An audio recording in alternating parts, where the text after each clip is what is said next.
Qué bendición estar con ustedes nuevamente, hermanos, compartiendo mi cuaderno espiritual. Qué bueno que podemos estar juntos para compartir lo que el Señor nos enseña por medio de su palabra. En el camino de la vida cristiana hay muchos obstáculos que pueden impedir que un discípulo sea un testigo fiel de nuestro Señor Jesucristo. La tentación más grande es la de tenerle un apego demasiado a los bienes materiales. El Señor Jesucristo en Lucas capítulo 12 versículo 23 dijo: porque la vida es más que el alimento y el cuerpo más que la ropa.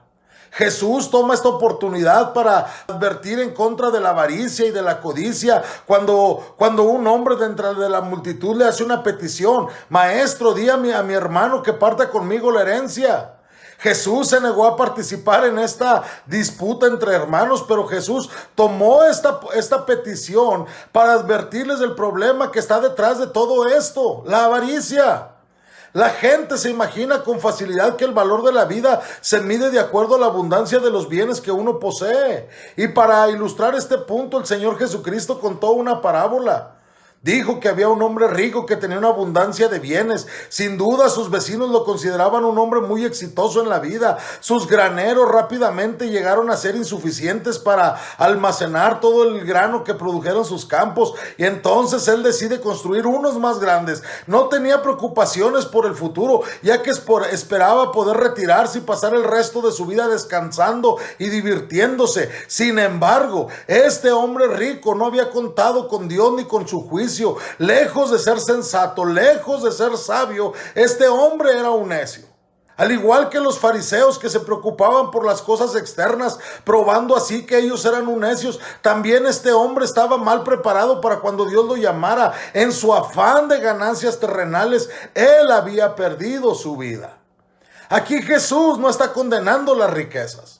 Jesús está condenando la actitud equivocada hacia las riquezas al considerarlas la parte más importante de la vida. El Señor nos está advirtiendo contra la avaricia, contra el uso inapropiado de las riquezas. Ese rico de la parábola es un ejemplo de la persona que sus depósitos están llenos hasta el tope y sin embargo no está preparado para el futuro.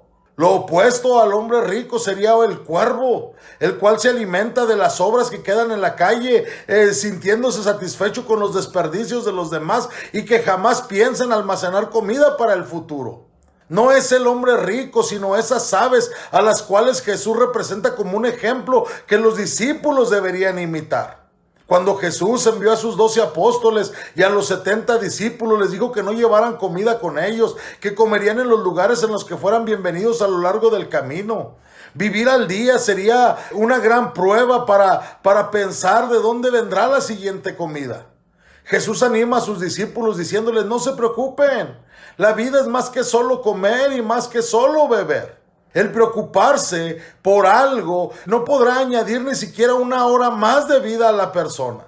La actitud que busca nuestro Señor Jesucristo en sus discípulos es una actitud de fe, es una actitud de confianza en su Padre Celestial. Esto es lo opuesto a lo que hace el mundo pagano que corre tras la comida, que corre tras la bebida, que busca la ropa por temor a no tener lo suficiente. Jesús les dijo a sus discípulos: su Padre Celestial sabe que tienen necesidad de estas cosas. A los discípulos se nos ha enseñado a orar: el pan nuestro de cada día, dánoslo hoy.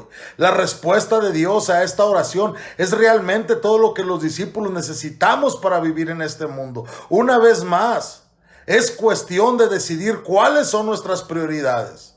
Es necesario, mis hermanos, que los discípulos de Jesús tengamos las prioridades en el orden correcto. El reino siempre tenía una prioridad en los pensamientos de Jesús. En este mundo, el pequeño rebaño de creyentes puede olvidar el reino y puede sentir miedo al tener que enfrentarse a la oposición de las fuerzas satánicas. Pero Jesús se propone disipar estos temores cuando los recuerda: a vuestro Padre le ha placido daros el reino.